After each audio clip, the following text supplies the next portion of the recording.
સંરક્ષક ટ્વિંકલબેન રદ્દાભાઈની આગેવાનીમાં તેમની સાથ આપી રહ્યા છે band holder police constable Ratanben Dhanaba. માનસિક રૂપે સતર્ક, શારીરિક રૂપથી સક્રિય, અનુશાસિત અને સમયનિષ્ઠ બનાવે છે। રમત ગમત ઘડતર કરવામાં પણ મદદરૂપ છે।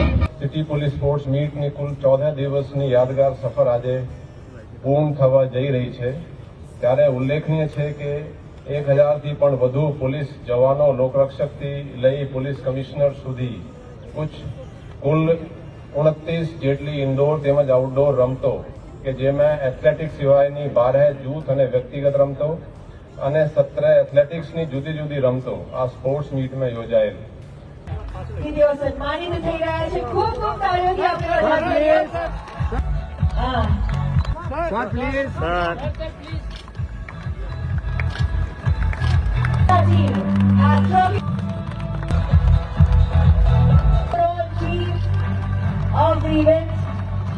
પોલીસ કમિશનર શ્રી અમદાવાદ શહેર અને એમની ટીમને કે જે આ સ્પોર્ટ્સ મીટનું આયોજન કરવાનું વિચાર્યું અને એટલી સારી રીતે આ સ્પોર્ટ્સ મીટ સંપન્ન થઈ, જે વ્યક્તિત્વમાં તાજગી ભરે